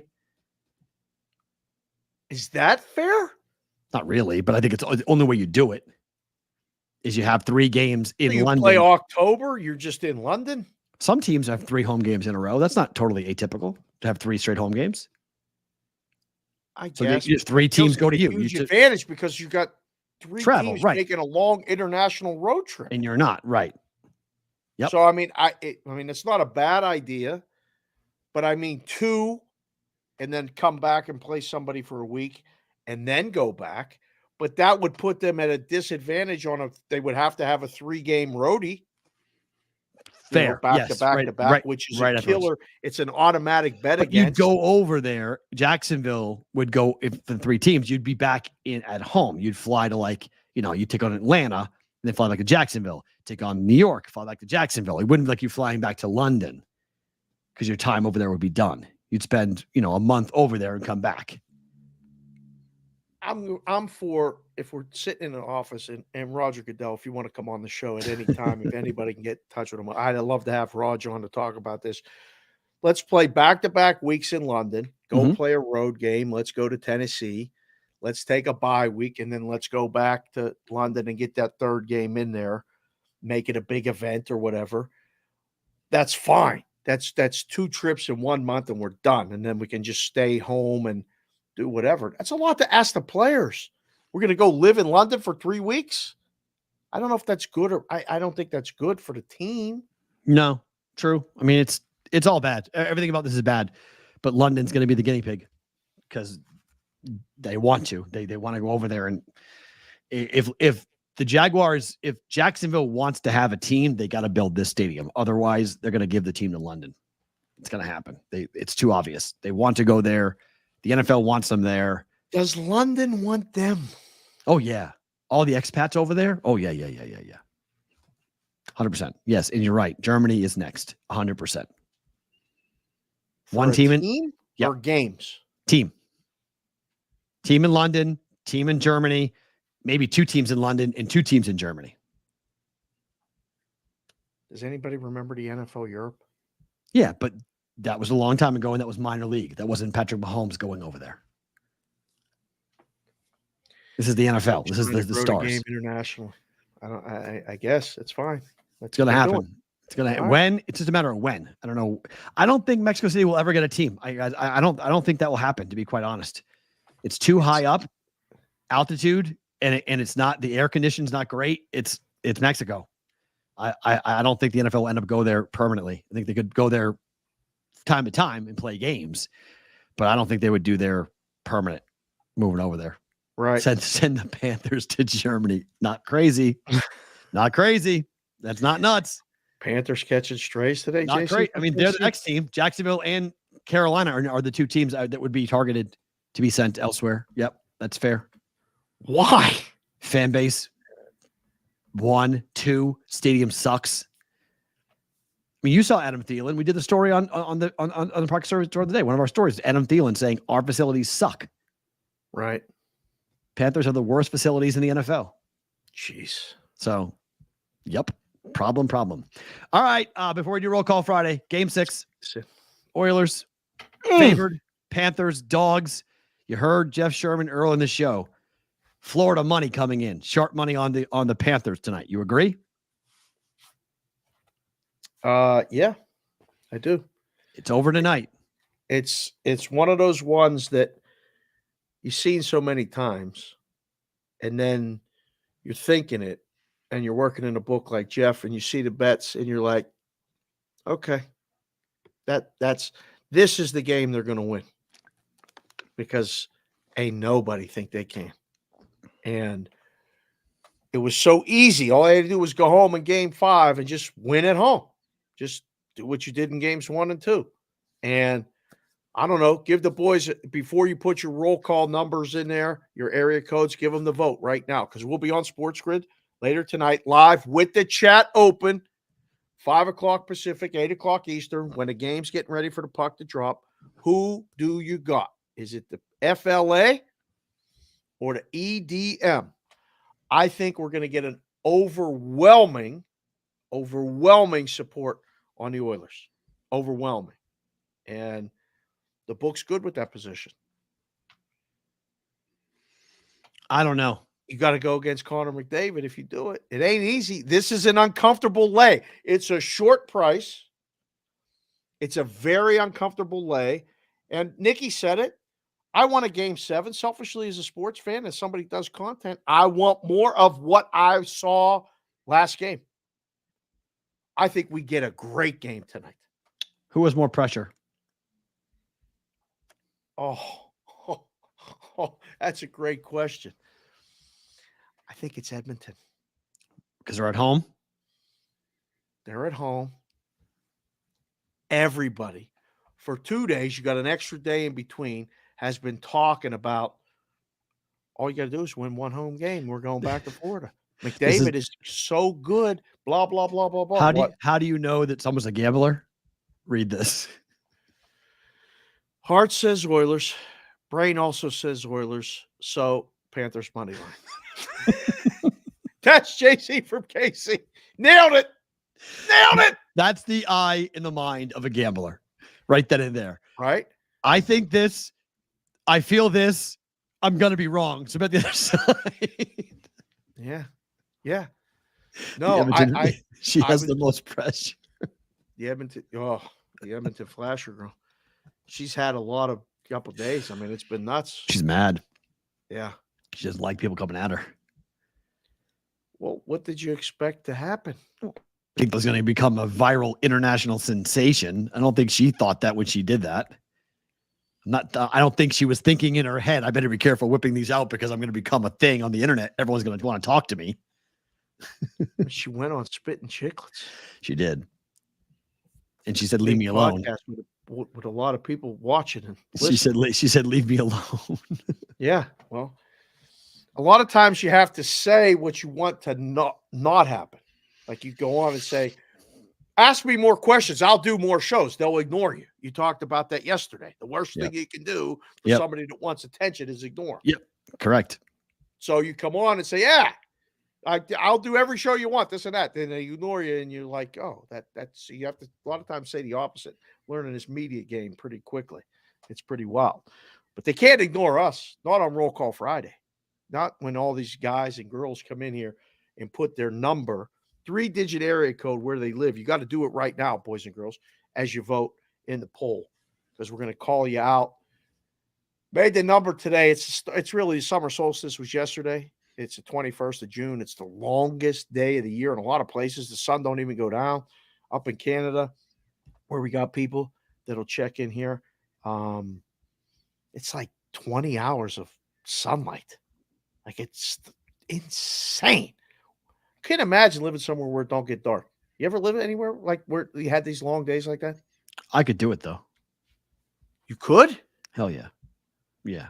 I don't like darkness. I like sunshine. No, I like sunshine. I like it too much. I learned that about myself here in Vegas. Growing up in New England, I did not get enough sun. It dramatically altered my moods, my outlook, my energy, everything. Not good. 4:30 darkness is a bad thing for me. Yeah, I did not like winter at all. More summer. And it's not just the cold. I thought it was the cold. It's not so much the cold. No. It's the darkness. Yeah. It's how dark it is in New England early. 4:30 sunset is no good for me. But I love sleeping in a pitch black cave. Well, that too. I'm super sun sensitive, which is funny. Ironically, I'm really sensitive to light. So I'm with you on that. Yeah. Yeah. Give me the cave. I used to put the blinds up and nobody would see you, hear me. I'm a boom. All right. Where's Dave? We're running short on time, so we got to do Roll Call Friday. Are you entertaining us today? Or are we going right to Roll Call Friday? Oh, no. Are the numbers starting to appear? Yes. All right. Where do I go back to? Are you going to put them up on the board? Sure. I put it on the screen. I would go all the way back up to the first one I am seeing is John Greensburg, PA. Nope. Sonic. I think who I'm seeing. Addison and Wrench, Sonic. There it is. All right. So you put it on the board. I see Sonic, 602 Phoenix, Arizona, 110 and windy. FLA, Florida. Sonic, great job with the stinger this morning on the He's Twitter. In Florida? He's got Sonic. No, he's betting Florida. Oh. They're playing hockey tonight for the Stanley Cup. I know, but like you just randomly throw that out there. It's like, wait, what? Like, what are you talking about? Florida. Wait, Mike Awesome checked in. He's in the 757. He was late, but he's here. He was above Sonic. Who says Justin McCullough? Mm-hmm. Does that say 509 Clarkston? Washington. Yep. We got Washington checked off already. It's not TP. Are you with me? ? Yep. Love that. Thank you, Justin. Thank you for being here. Addison, our wrench. We will check in with you sometime this summer. We just need a qualification to know what state of mind you're in and where you're at, because opening up that door and you checking in on the FaceTime could alarm everybody. My man, 812 B-Town, Indiana. Good to see you, sir. Daniel G., my brother, 989 Saginaw, Michigan. Have a weekend, everyone. We will. You do the same with the missus. Rob L., 517 Fowlerville, Michigan. Love it. Brandon Rincon, 310 Culver City, California, but currently in Sinaloa, MX. Is that Mexico? Sinaloa, Mexico. Yep. Mm-hmm. Okay. I like that. Big cartel company country down there. It's about Sinaloa. Ever watch what's the Netflix show? Shucks. The Netflix show is based in Sinaloa. Okay. Yeah. Right, Andrew Fletcher, 703 Annandale, Virginia, 93 and sunny. That's Northern Virginia. Annandale is right next to it. If we come out there, we can hook it up. We see Fletcher. We'll come to you. If you come to us in Vegas, text us. Let us know. We'll come down and meet you. Sign you up for the contest. Say hello. Hang out. All that other stuff. Can we make our announcement today? You're going to do that at the end of the show? You cannot. I was waiting for Monday. Wait for Monday. Big announcement coming Monday, boys and girls. It's going to be very exciting for you, us, everybody. Roger Long, always excited to see him. 765, senior member, Indiana. John, Greensburg, PA, 724, go Bucks. Big weekend at home against the Tampa Bay Rays. Jimmy Football, Toronto, 416, Argonauts, let's go. D. Weezy, 704, Ishville, home of the Carolina Panthers that P. Roth so much besmirched like the rest of the league. You said that leave it. They said it, not me. All right, that's fine.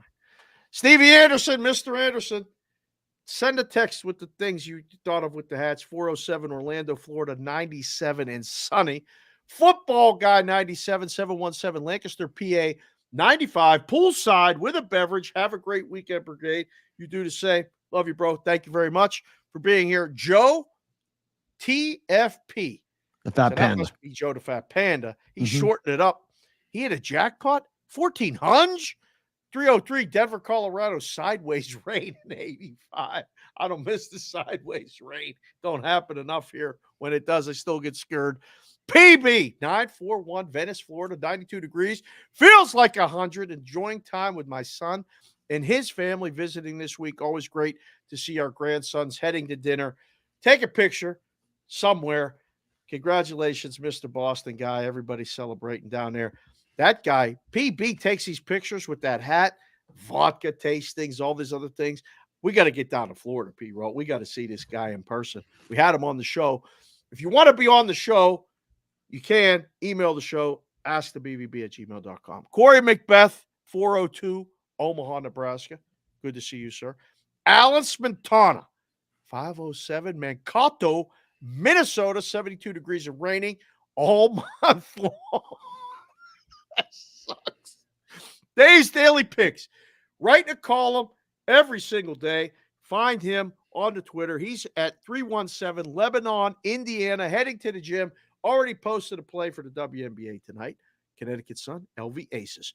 JC from KC, 216, Cleveland, Ohio, 90 degrees. Getting a little steamy there. Good job, JC from KC. Kevin Roper, 601 Hattiesburg, Mississippi. 94 degrees and sunny, about to head to the pool. Everybody going swimming. We're taking a nap, and we'll be on Sports Grid later. Scott Bartholomew, my guy, 907 Ketchikan, Alaska. I love it every single week. When he checks in, I get very excited. There's our boy Francisco Ochoa from 760 Escondido, California. 80 degrees and sunny. Like it. CBW, 315 Oswego, New York, 79 degrees. Humid / moist degrees. Damn right it is. Did a show today with Filipponi in Pittsburgh. It's going to air on FanDuel's radio network, Odyssey, all this other stuff. He's coming out for the Syracuse game. All you Syracuse people, P. Ralt, they're coming. And they're coming. They're very excited. Blue and orange will be here for that game. If you have any thoughts about it, you probably bring more Syracuse people out than the UNLV people. Come out to the game. Big business, 830 Cotulla, Texas. Made it home from beautiful Vegas to Tropical Storm Alberto here in Texas. Tropical Storm begins with A. This is the first one. Welcome back home, Big Business. If you want to come back, we'll meet you. We never did get to go to 8 East, so we'll set that up if you want to. Who's next here? What do you got? Hold on. That's Sorry. okay. Rob just sent me an email. We may be adding a last-second guest here. Oh, Andy Cass, the 702, Las Vegas, Nevada. Hello, sir. Joseph Juber or Juber, 860 Connecticut isn't going anywhere, just like Hurley and the tax rate. Love it. Welcome, Connecticut. Nikki Ciaramillo, associate producer of the show, here every damn day. 520 Tucson, Arizona, 103 degrees and hot as hell. Always forward, never straight. Appreciate you, sir.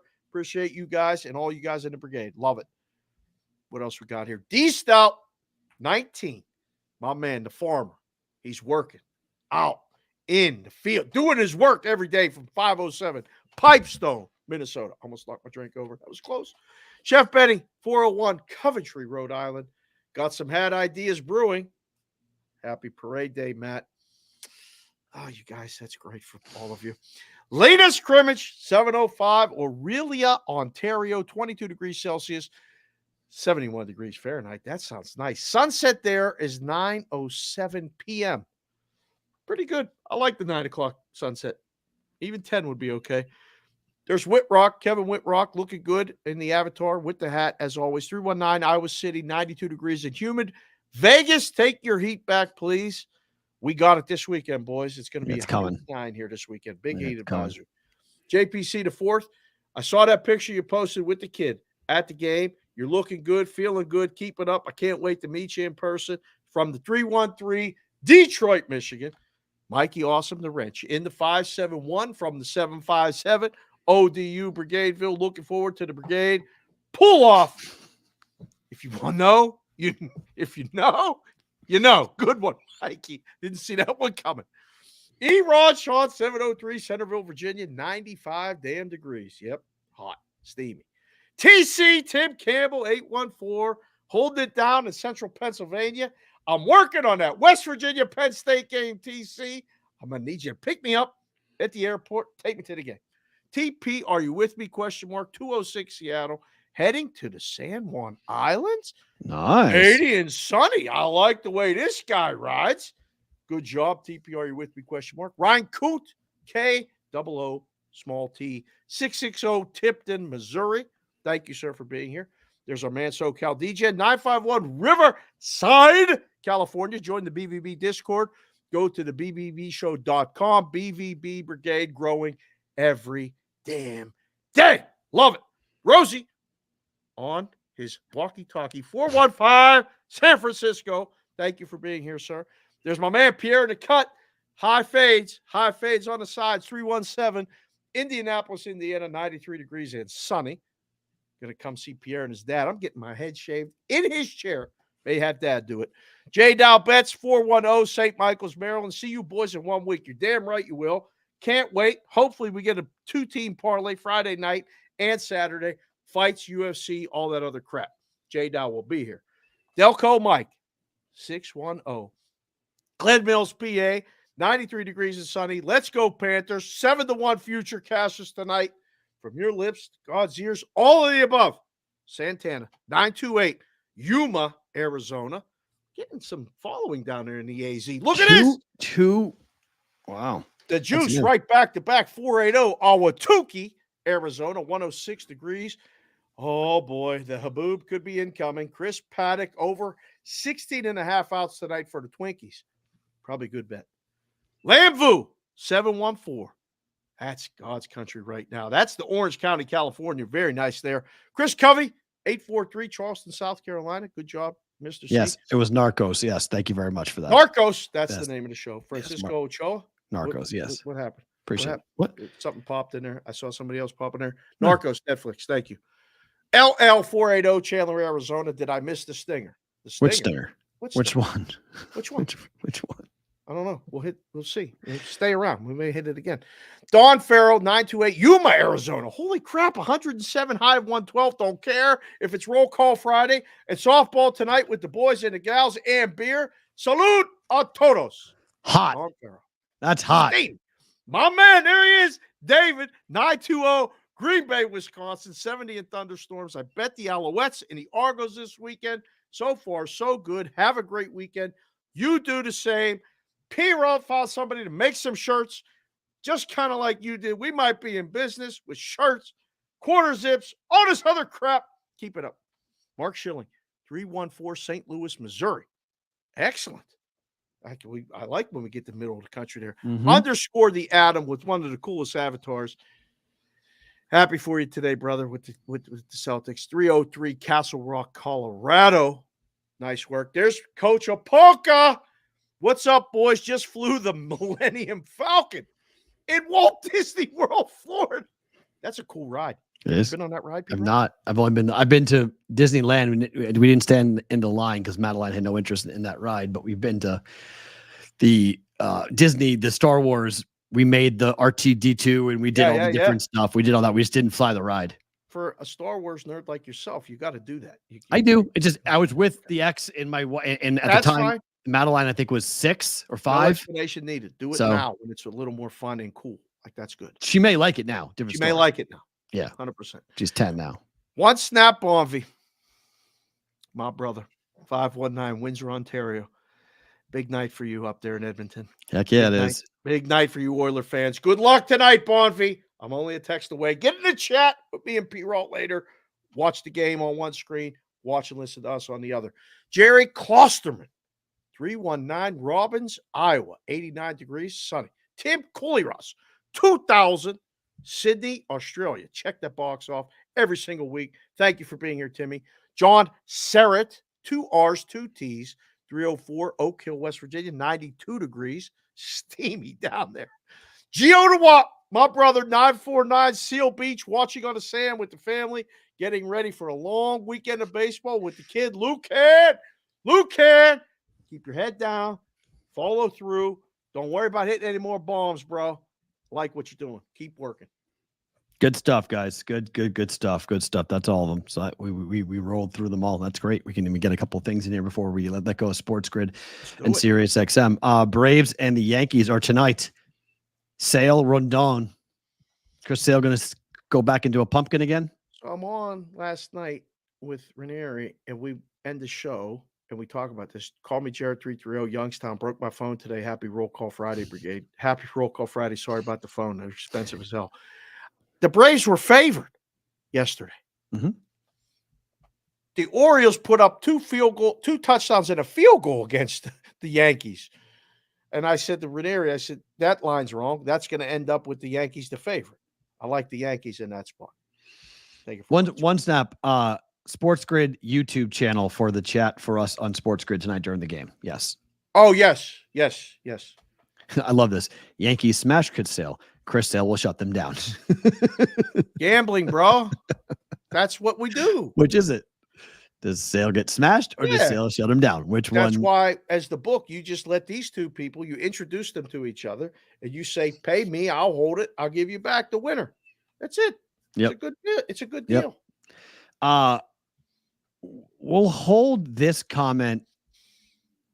Yeah, I'll hold this because I want to talk about this more, but we'll get to it during in bonus time because, because this idea for Boyd making a pitch to buy Penn, I don't think we can do it in a 1 minute. We have 1 minute left before we let go of Sports Grid. We got to discuss that a little bit. Yeah, because this is more of a larger situation. So, okay, just to recap, Oilers, you like Panthers tonight?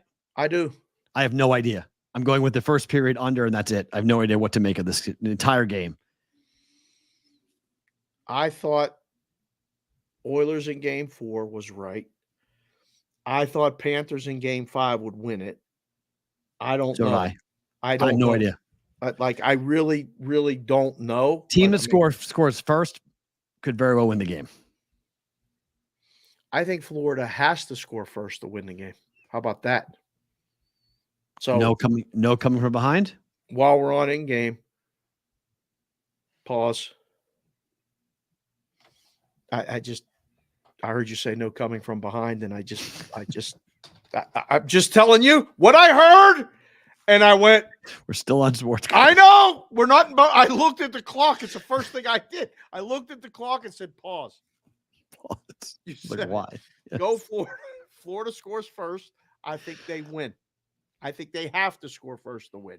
Edmonton doesn't have to score first to win tonight. Interesting. We'll talk more about the game on Sports Grid tonight and on the replay and on bonus time coming up on the other side. If you guys are with us live on YouTube and Twitter, don't move. You guys are with us on Sports Grid or Sirius XM. Thank you for being here. We're back coming up on Monday. The rest of you guys get bonus time.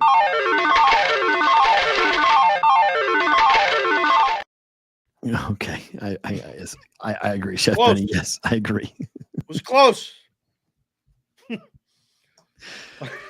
Oh my! It's Friday. It's Friday.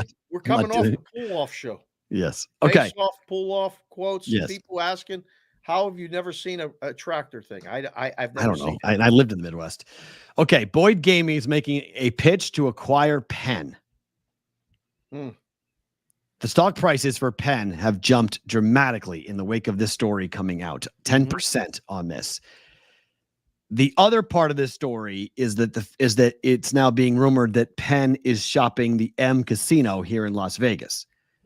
So there very well might be a mass sell-off coming for Penn. Penn is the rights holder to ESPN Bet. What does this do here? Because according to multiple reports, this is real. Reuters is reporting this. Up nearly 10% at close in New York on trading yesterday.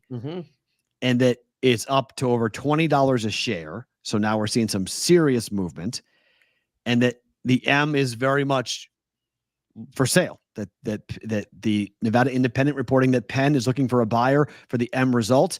Penn is currently has a $206 million expansion plan currently underway at the property. Yeah, I just was out there over the weekend. I was down that way. I worked there for 7 years. I was there the day it opened, March 1st, 2009. There was nothing out there when I was going out there to look at it. I think it would be great for whomever does buy it. First question I asked you when you sent this to me was, is this real? And you said you thought it was. We looked at a couple other sources and said there is legs to this. I don't know what that means for Penn and ESPN Bet. Like, they just started that. I mean, I think it's got a lot to do with the unrest in Penn and the fact that the shareholders are rejecting a lot of the proposed deals that are going in here right now about the company, as to how the company is going to be operating. Well, they're tired of bleeding the money. Yes. At a recent meeting, a third of the investors voted against the company on the issue about what they're doing, essentially what they're doing with their money. They're upset with where their money is going. And yes, Dave Anderson, Hard Rock is also looking at buying Penn. That's true. They're not Hard Rock. The Seminole Tribe is also the other bidder for Penn. That's why I think it's real. See, so that's not just for Vegas. That's for, I mean, Penn is everywhere. That's global. Yeah, that's everything. It's Penn. Wow. Penn Gaming. Yes. Wow. Yeah, right. Is Hard Rock an actual viable brand? Player? Yeah. The Seminole Tribe? Yeah, they're players. Sure. Yes. They just got sports betting legalized till 2051. It's theirs and theirs alone. Yes, it's a viable option. They're building the Hard Rock here on the Strip. I'm very aware of that. So you're going to have... We might have to make a phone call or a road trip or both. Huh. My head's spinning right now. I didn't realize that Hard Rock was an actual... I thought that was just a straw buyer. Like, they put that up. Like, they couldn't really do it if they were... Why couldn't they do it? They have the money. Wow. Okay. If the Seminole Tribe wants to do it, you know. Yeah, for those of you that don't know, they're turning the Mirage. If you've never been to the Mirage, you've never been to Vegas, go see the Mirage now, because they're closing it, and they're volcano, everything's going to change, and put that big guitar. It's going to be a Hard Rock property right there on the Strip. It's going to change the whole Strip. Like the Sphere changed the look of the skyline. That guitar is going to change the entire skyline for Vegas. And when you look down, it's going to look weird. Like, it's guitar right in the way. I don't know. Do you think this affects the media stuff? Of course. Yeah, of course. Wow. I mean, every Penn and Boyd book can be flipped to ESPN Bet around the country. It's a brand. It's a big brand. I guess they just did it. It's a year old. Expectations must have been really high if they're already out, kind of putting feelers out. We talked about it. We talked about it. I mean, that's nobody listens. We do the show every damn day. We're up over 600 episodes. We talked. We said so many things. They don't listen. Just listen. Nope. Come on the show. Time for Better to Book.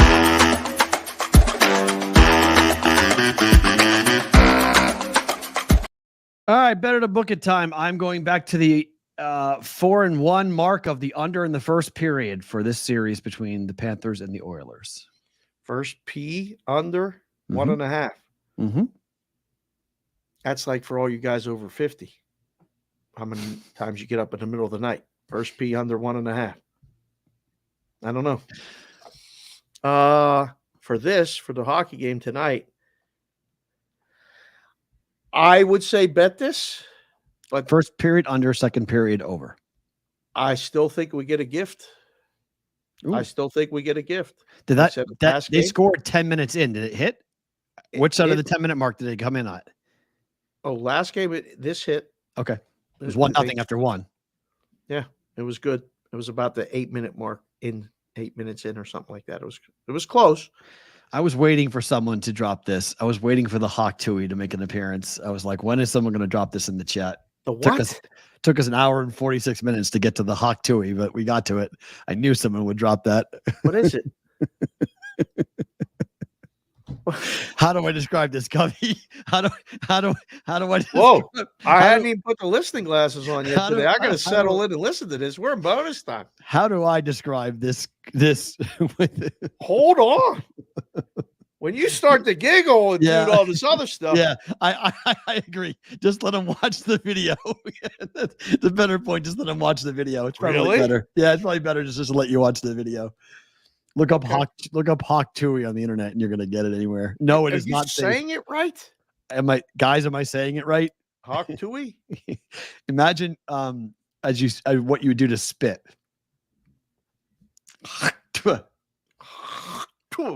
That's what that's being spelled out as. Okay. And it involves a female. Okay. Oh. Okay.